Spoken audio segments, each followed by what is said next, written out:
everyone for these. It's just about 2 o'clock, so we're going to get started.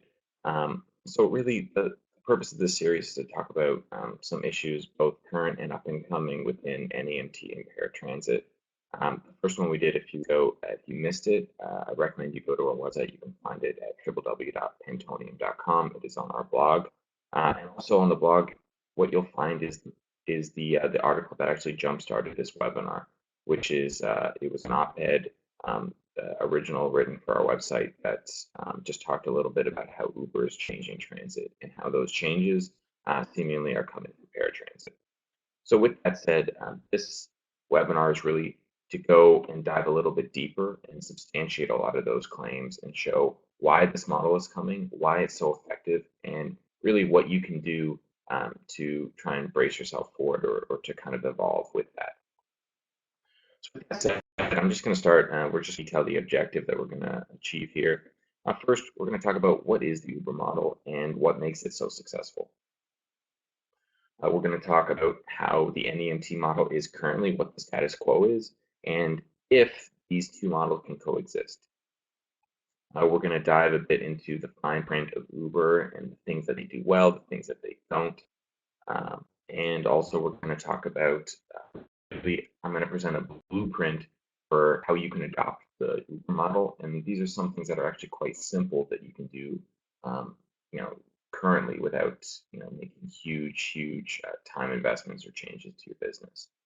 So really, before we get started into, what the Uber model is, I want to take a minute and just clarify that throughout this presentation and even in the industry, when people mention the Uber model, really, they're not talking about Uber specifically as much as it is the entire model of on-demand ride sharing and alternative transportation beyond taxis and buses. So it's really a catch-all. It encompasses a ton of companies, including Uber, including Lyft, and even new companies like Bridge or Split that are kind of even adapting that model more. So when I say the Uber model, while I'll use Uber as my primary example, I'm not exclusively talking about Uber. With that said, I think to dive into the Uber model, I think everyone listening to this has an idea of what Uber is, but just for the sake of being thorough, I'm just going to go through really what the process is around Uber and how it works in case you've never used the app. So the first step we're just going to show here is they have mobile app, they have Android, they have iOS, and really you log on to this app, and if you need a location, you set up your pickup location and you're able to view all the different types of vehicles that are around you, including the EPA. What Uber has is they have a bunch of different service levels. They have UberX, which is the standard if you need some contract driver to pick you up. They also have Uber Black, which is a more high-end version of paid drivers that they have.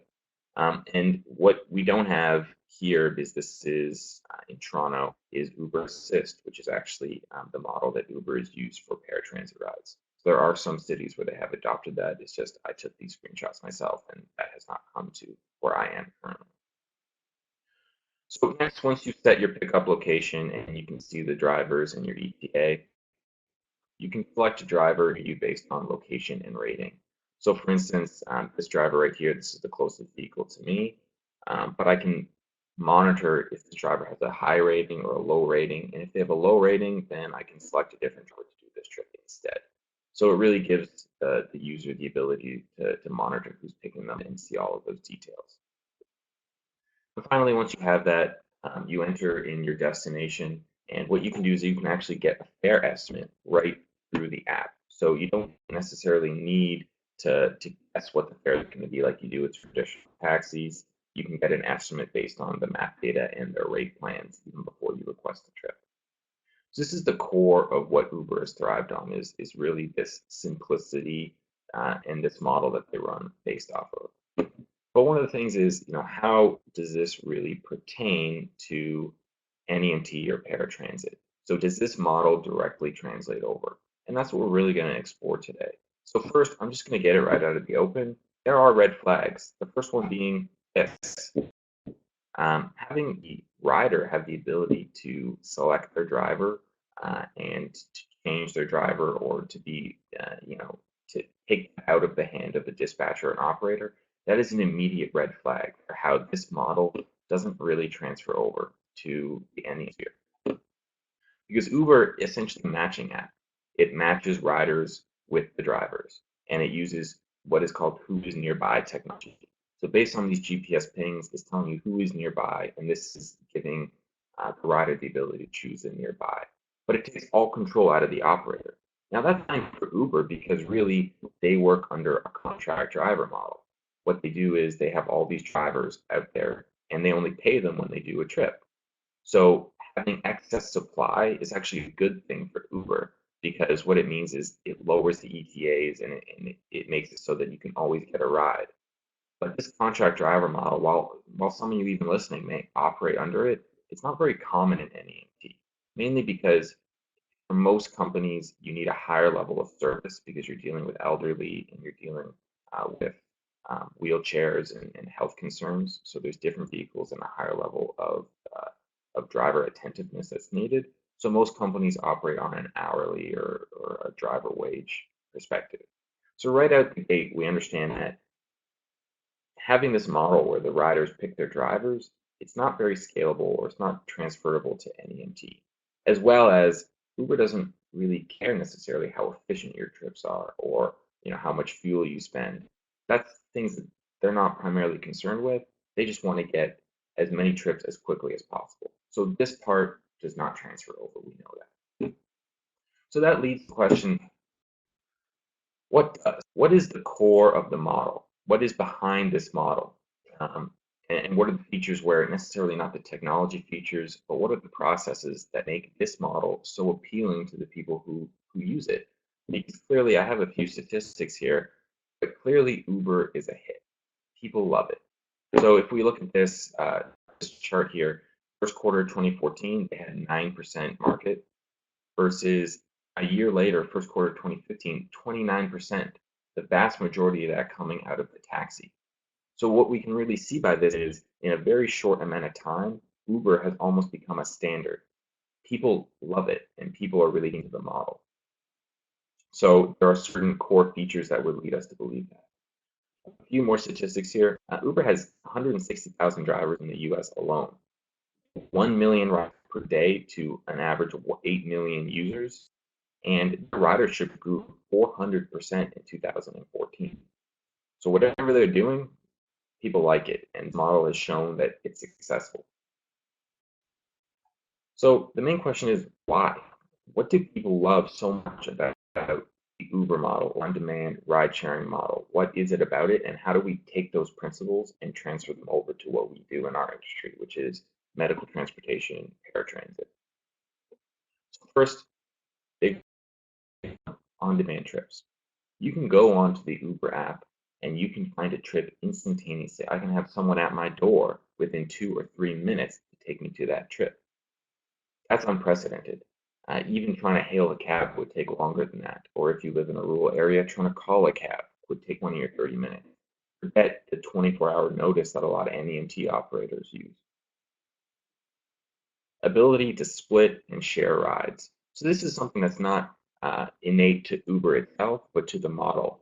There are a lot of companies now, such as Split, which is in Washington, D.C., which their main goal is carpooling, allowing riders to split share together to drive down the price. This is huge within, in a space where the alternative is taking a bus.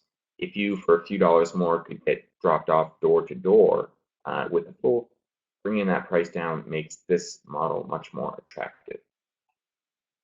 Because prices are lower. The contract driver model is just lower because you're picking up people who are working just on points on every trip. And it's also transparency of pricing. So people like being able to know immediately exactly what the price of this trip is going to be. I mean, we live in an age now where everyone has a smartphone, and if you're in the Best Buy and you're trying to buy a TV, you can quickly go on to Staples or the Source, any other company, and find out exactly what that comparable TV will cost. So having price transparency inherently drives down prices because it forces people to be more competitive. No longer is the kind of the first in the yellow pages model very sound, where If you're the first person someone called in the yellow pages, it didn't matter if your price was significantly higher. Because you were the first, the odds are that you were going to get that business. So price transparency causes a huge advantage to what Uber does because you can find out the trip immediately. Next, it's ease of access. So being able to access it from your smartphone is huge. But I put some asterisks here because I want to mention something that doesn't transfer over to the NEMT space. And that is right now, ease of access is not necessarily the most important factor. So obviously, a lot of your businesses deal with elderly, where the smartphone market really hasn't reached that yet. So right now, a lot of these principles of what we can adopt, it's the app part of it is almost secondary. The primary part is the processes behind it. But that's going to change. So, we all know the baby boomer generation are really the first or the oldest generation who have adopted the smartphone technology. So, as that demographic ages, the demand for even the elderly to get on-demand trips on their smartphones is going to grow. It's not always going to be, oh, they're elderly, they don't use those devices. This is something that's going to quickly change. And finally is response time. And, I touched on that a little bit earlier is, rather than calling a cab and waiting 20 minutes for the cab to get here, if I'm in a suburban area, I can have an Uber here and I can know exactly when they're going to arrive. And that's a huge benefit. Okay, so now that we've kind of discussed really what the core of the Uber model is and what makes it so attractive, let's take some time and discuss the NEMT status quo and really do a comparison. So here are a few things that are very common in the NEMT space. First, 24-hour notice for appointment times. Obviously, this is the biggest difference between the Uber model and what the NEMT status quo is. Now, the 24-hour notice, I'm sure there's many people listening who follow that. There are many who maybe do 12 or do at least an hour, or even some that do 2 or 3 days preferably. But something that's unique towards almost every NEMT or paratransit is there is a notice period that you can't just log on and get a trip immediately. Now, there's a good reason for that, right? So we're dealing with medical transportation, and it's not as simple as Uber, where you have a bunch of drivers roaming around looking for trips. We've discussed that already. But the sheer practice of having 24-hour notice is a huge deterrent for any rider, and it will always be. The ability to be able to go on a couple minutes before and request a trip will always be more attractive and will lead to more business than a 24-hour notice period. So the 24-hour notice period is standard with the NEMT, and that marks probably one of the largest, if not the largest, difference between what's going on in NEMT and what's going on with the Uber model. And that's something where in the years to come, if it doesn't change, the market is quickly going to go to those on-demand options. Next is what I call the limo service mentality. And that is, I speak to NEMT operators all the time who basically tell me that, I ask about ride sharing and how much multi-loading do they do. And the comments are always, we maybe do that when we can or when 2 people are going from the same location. But for the most part, we're one person in the vehicle. And I've even heard some people, for instance, I was speaking with an NEMT owner about a couple of weeks ago, a mid-sized company in the Midwest, and I asked him about ride sharing, and basically he said, we've prided ourselves for 20 or 30 years on the model that we're taking one person, it's personal, there's one person in, and they know that they're getting the most service. Well, that's true, and there is a lot of value to that. It really boils down to price. I mean, to give a comparable example, there's no person on the planet who would give an opportunity to travel in a private jet to take a coach flight, right? I mean, I think that's universal. Everyone would take the private jet over coach. But here we are, the vast majority of us, we take coach. And why is that? Well, the answer is easy, it's price. So saying that people prefer that one person in the vehicle model, that goes without saying. Everyone would prefer that. But if it comes down to reducing the price, having a lower price point, and giving the service at a cheaper rate, a lot of people would take that trade-off. And that's something that we really need to think about when we're thinking about the scalability of a business is how do you offer lower rates, because lower rates are coming, but prices are going to be driven down. So how do we offer lower rates? Well, you have an option for ride sharing. So getting out of this limbo service mentality is really important because ride sharing is going to be a big factor in the future of this industry. Next is what I call annual first option routing. So what that means is typically in NEMT businesses, if you don't have smart technology, something that you're doing is some form of manual routing. So you have a trip or you have a group of trips and you need to put them on these vehicles. Now, as a dispatcher, the first thing on their mind is not how do I drive the least mileage? How do I save the operator the most amount of money? How do I do this the most efficiently? What that dispatcher is really thinking is how do I just put this trip on a vehicle? And what ends up happening a lot of the times, and I've sat and I've watched it, is a trip comes up or a trip is there, and the first vehicle that they find that they can put on that vehicle, what they're going to do, because that's the first option. That's what makes their job easiest. They find a solution, they go with it. But that's not always the best, and that's not always what's going to lead to these multi-loadings that I'm talking about, or efficient drive times. So this is kind of what's ingrained within the industry right now. Next is something that's fairly tied to that, which is that supply far exceeds demand. So I went back and I was actually interested in doing some calculations on my own of what capacity were NEMT operators, operating at. And these stats are a little anecdotal because I did some rough calculations, but I think that they probably would hold up over a large average. So here's what I found. First, let's get some comparison cases. Airlines, 79.5% capacity. So if you're on a plane, the odds are that that plane is going to be about 80% full. Public transit, very good too. It's about 63% on average. They're reaching their capacity. So all the capacity throughout the day of people in the seats, people on the bus, they're reaching that at about 62.9%. But then NEMT is at a 19% capacity rate. So what that means is that all of the spaces on that vehicle, all the time periods of the day, that means that only 81% of 19% of all the available spaces are being filled, leaving 81% free. That is not very good, and that's something that will need to change if this model is going to scale once the on-demand and the Uber model takes over, because it's going to be really important to reduce costs and to maximize capacity whenever possible. And finally, part of the NEMT status quo is this concept that 15 years ago or 10 years ago, I bought a GPS system. Isn't that enough? I invested in my technology, and always interesting to me the people who think that once you invest in technology, because we all know it's always changing, it's always evolving. So investing in GPS or GPS alone is not going to help. GPS is just a mechanism to track. But where you really need it is the ability to help you route and to help you schedule, because that's when you can start lowering your 24-hour notice or doing more ride sharing, lowering your price point, being more efficient. Having GPS alone isn't going to help that.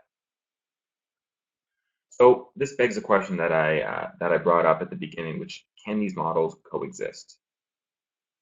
That's a good question. If you look at it, you're quickly seeing that no, two different models within the same space, when one is cheaper and more accessible, is probably not going to coexist. Now, with that said, the regulations behind the NEMT will make it flow, but I think eventually the model of on-demand and ease of access is going to take over. So I don't, in my mind, view this NEMT status quo that I'm presenting being a profitable or even a successful model, into the future, into the near future. So even if you look at Uber, I don't think anyone had heard of Uber 3-4 years ago, and now they're the most profitable startup or the highest value startup in history. So I think things happen very quickly in this space, and it's my opinion that they won't coexist. So that leads me to the blueprint that we need. What is the Uber model blueprint? How do we put into action the pieces that we can get to adapt within this industry? So first step is understanding that it starts with the operator. So I think it's very easy to look at Uber as a technology company, but they're not. I mean, they have a piece of technology, but they have an app, and that app didn't get valued at $60 billion because of its technology. It got valued because of the operating practice and how their model is different from what's out there. So it starts with the operator. It doesn't make sense to use the scapegoat that, oh, they're a technology company. They spend $60 billion on this technology. That's not the case. They just operate under different processes that seem to be more appealing to the end. One of those is become more on-demand oriented. This is a must, and we talked about this a lot, but lower that 24-hour notice. Become more on demand. So if someone needs a trip, they can call you and they can same day within a reasonable amount of time. The next step is multi-load more. Again, these are the same things that I've been talking about this entire webinar, is begin putting measures in place where you're ride sharing or where you're presenting the option, even at a lower rate if that's possible. You're really just getting into the habit of maximizing the capacity of your trips, and really bringing your supply closer to your demand. Step 4 is automate the route building process. So none of these steps that I've talked about, on-demand oriented or multi-loading, is really possible with manual routing practices. It's really not. And I'm not going to self-promote on this webinar, but the concept of route optimization or intelligent routing and being able to take a lot of the control out of the dispatcher's hands and building efficiency and building multi-loading and bringing your ride times down, that's going to be key to lowering your price point. Because what these factors lead to is step 5, which is really, yes, the Uber model hasn't come to paratransit in a big way yet, but it is. It will. So really, you have to prepare yourself and put your company in a position where lowering your price point to match is possible. So imagine a world where you have to lower your price point by 20%. Under your current operating practices, could you do it? And if not, then really you need to start thinking, these are the practices that I need to start doing so that I'm in a position where I can lower my price point. So I'm not saying lower it now, because really this is in the future, it's not here yet, but prepare yourself and have the processes you need so you can do it. And I guess that leads to the final, which is step 6, which is invest in technology. I think one thing that's been proven is that you can't do this without technology. It can't be done, or else it would have been done by this point. So make that investment and invest in different processes and different pieces of technology, because that's what's really going to help you drive down your price point and compete and emulate this Uber model closely. So on that note of investing in technology, I'm just going to say, if you need a consultation or you want to do a demo or you want to learn more, this is my contact information. I'm not going to do a ton of self-promotion on this webinar, but a lot of the things we talked about is core to what Pantone platform is. So if you have some questions, you want to learn more, please let me know. Other than that, thank you everyone for attending. This was a great webinar. I will be posting it online and sending it out as well in case you want to rewatch or show it to some other people. So keep an eye out for that. But again, if you have any questions, let me know. Thanks everyone for attending.